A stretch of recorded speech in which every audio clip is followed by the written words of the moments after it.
So we've mentioned before about this mysterious unit down in London, which is going to be controlling all these reform councils.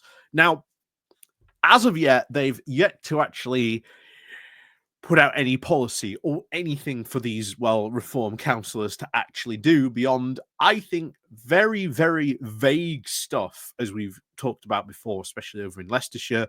We've also seen them attempt the very same thing over in Warwickshire, although I think that's more for him to try and become leader. But there you go. Maybe another story for, we've already talked about that before. So yeah, go check out that video. But a name probably worth remembering is, of course, who's in charge of this unit.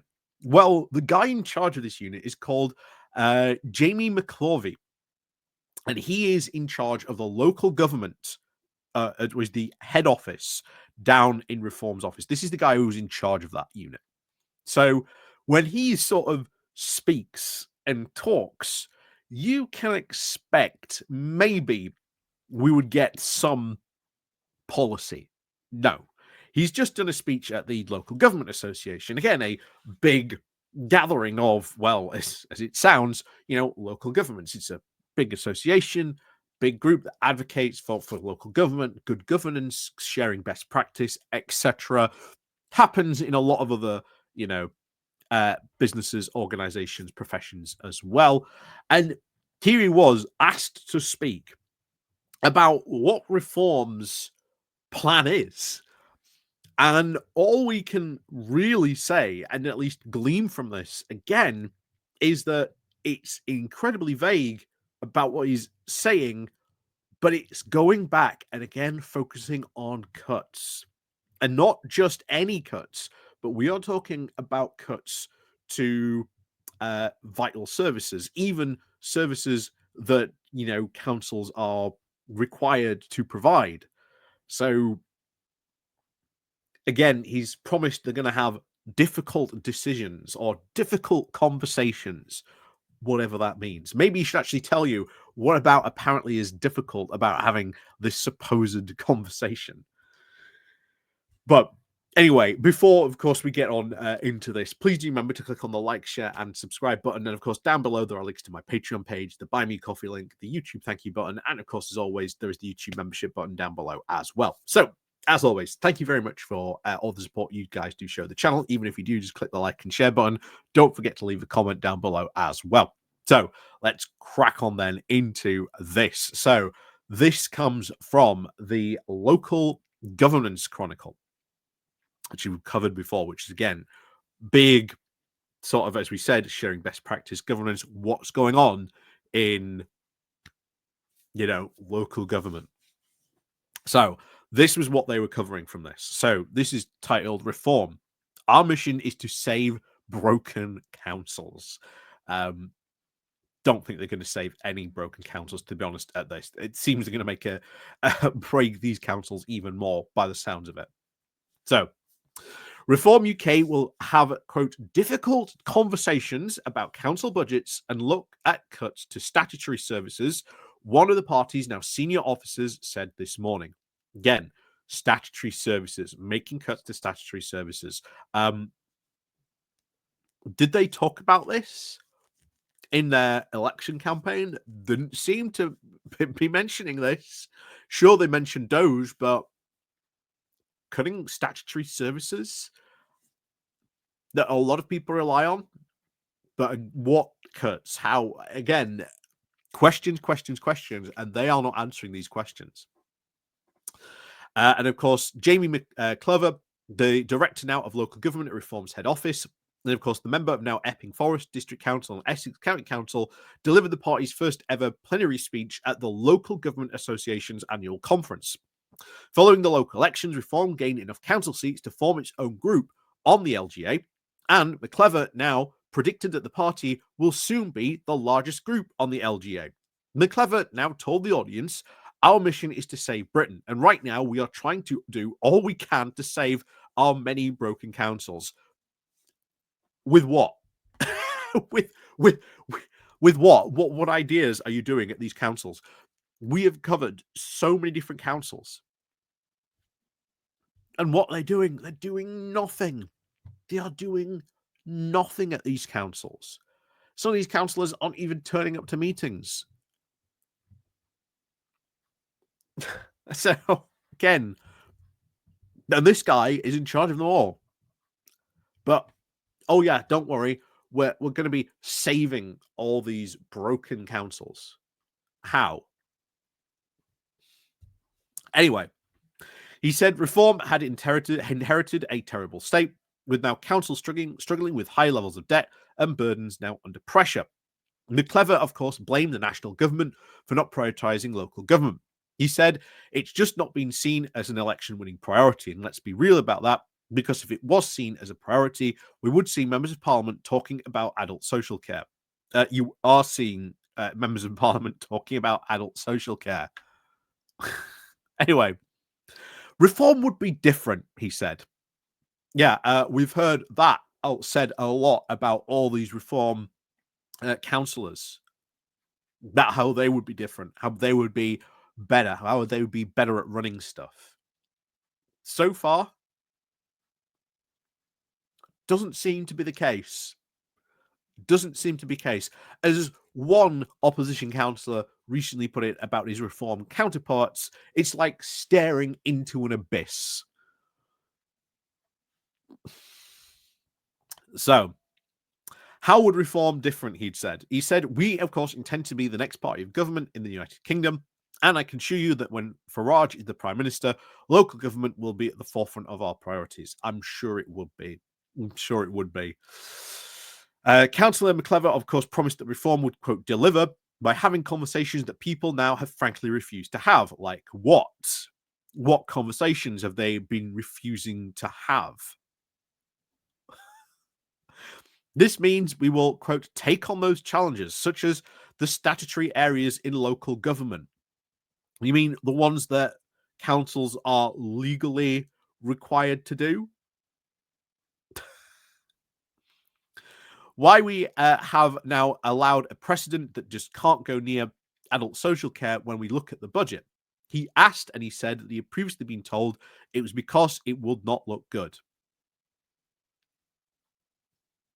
Adult social care, along with child social and like child social services, biggest two spends by any local council, by any factor.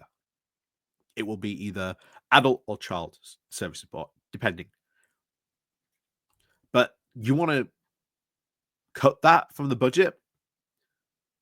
That is because there is a big need for adult social care. And now he's going, oh yeah, we're going to, do stuff with the budget, but we're told, oh, we can't go near it. Yeah, I'm not surprised. Because, yeah, it wouldn't look good. It probably won't look good when you're having to kick people, especially OAPs, who have gone into, like, I don't know, care homes, and you're now kicking them out. Yeah. Look, yeah, it won't be a good look at all.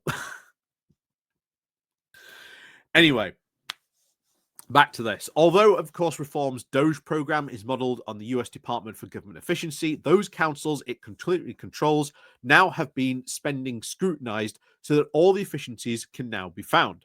The Reform UK Doge team, he said, will be now dogging our councils. And when we find those efficiencies, we will be communicating that with the people that elected us because it's their money, not the council's money, he said. Yeah.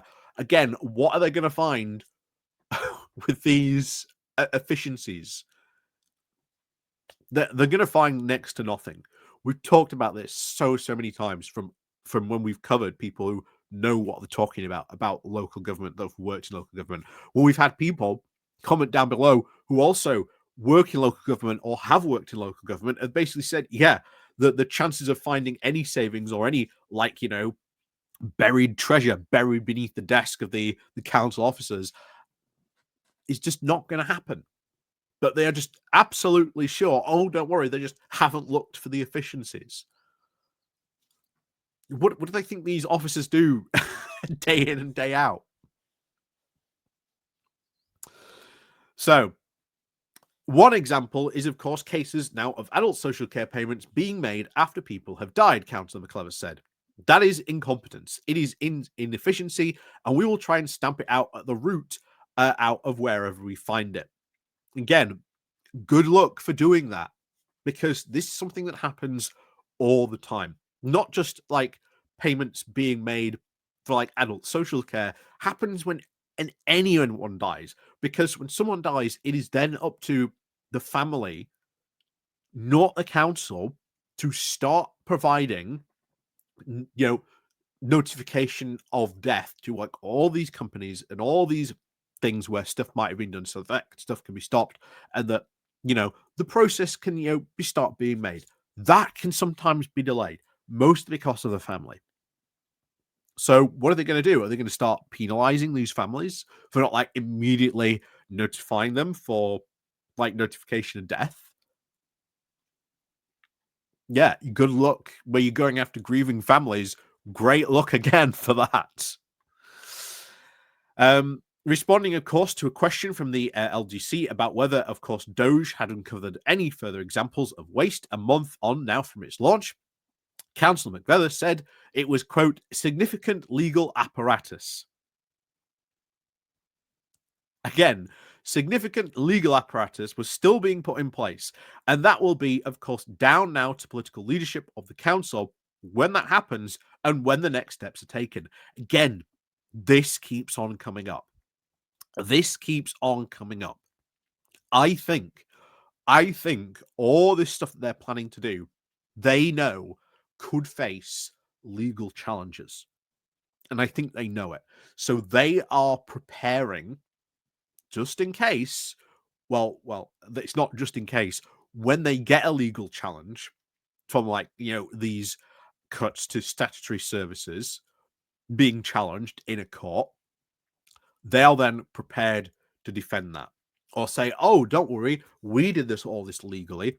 This is why we've seen increasingly from 2 cases already with the flags, councillors expressly mentioning we did this all legally. You'll notice the language that they are deploying on this. So after, of course, Councillor McKellen's speech, Vance Maple from Labour, a Medway council leader, suggested that he, of course, should apologise for the language used by Zia Youssef, the head of the Doge programme, about council officers. On Twitter, Youssef had referred to the officers as blobs. McIvor said, these are people in our councils who do an excellent job, officers and members who do an exceptional job. But I make no apology for the fact that Reform UK was elected to do a job, and our job is not allowed people to resist the mandate that Reform UK was given on the 1st of May. Again, not how your local government works in that way. Because if a councillor asked a officer to do something illegal, it wouldn't matter about how much your mandate, your victory was. If it's illegal, they're not going to do it. If it's not their job, they're not going to do it. If a councillor asks them to do something which they know they have no authority to do, why should an officer do it?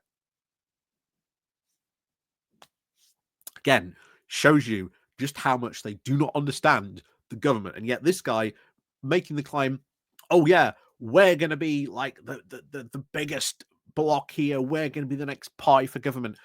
If it's this bad at a local government level, and we're over 2 months in, how bad could it be if they actually got serious political power? I've said this before. I think if Farage gets in, even though I think it would be very bad, I think it would be the worst thing ever to happen to him and Reform UK, because then all of a sudden, all the responsibility is now on them. They've said they're going to make it better. They're going to do this. They're going to do this wonderful stuff that will fix the UK.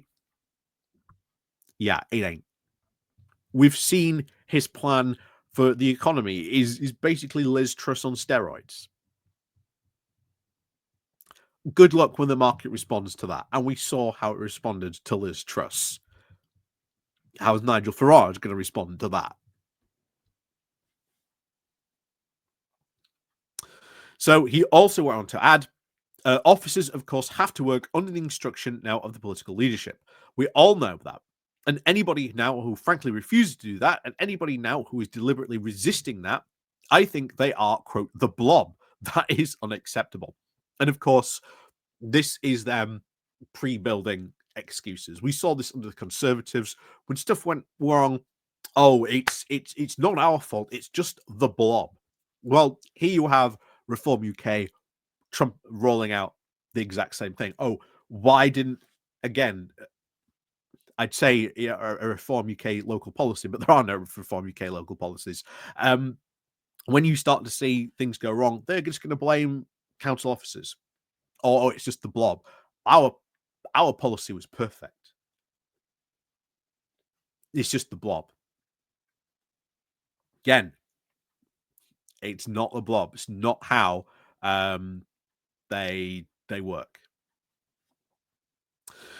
Anyway, let's finish this off. Councillor McCoy obviously said his party have been made to feel very welcome at the LGA. It is something very special about the democracy that we have in Britain, where we're able now to accept election results and people rally around to ensure that people are represented in the way that they voted. When asked if, of course, reform councils would cancel their LGA membership, Councillor McCoy said that as a, quote, patriotic party, we want to make sure that shared learning through apparatus like the LGA is, of course, shared because we want our country to thrive. Again, sure they will. But make no mistake, what is being said here basically comes down to, I think they are going to try and make cuts. And not just any cuts. They are going to try and cut, I think, statutory services, which are, again, councils are legally required to provide such services. You can tell this is what they are doing. You can tell by the language that they are using, not only by this guy, but from the other like council leaders that we've covered. Oh yeah, we're going to have these difficult conversations. What difficult conversations? Oh, one around adult social care. Okay, what about adult social care? What's this difficult conversation around adult social care that's supposedly not being had, or, quote, just too difficult to have? Oh, it's the budget. Okay, what about the budget? You notice everything is just so vague. So vague. And you notice the thing about the Doge. Oh yeah, we're just putting in all the legal framework. Why would an audit need a legal framework? Interesting that admission, isn't it? Because, as I suspect, they are going after legally mandated statutory services that councils are provided, and they are expecting when they do that, they're going to get challenged in court. And they know they're going to have to go through a court case. You can see this language already being deployed by other reform councillors when we covered the flag stuff recently in Leicestershire and Warwickshire, where both of them said the word legal and made sure to stress that they were doing this in a legal way. Very, very interesting use of phrasing. When they start to say stuff like that, they know what they are doing. They know what they are planning. I suspect we could see in the future, who knows when this policy finally rolls out, we could see probably some legal challenges against some of this stuff. I can guarantee you that now. So, as always, let me know what you think down below. And of course, as always, we'll see you all next time.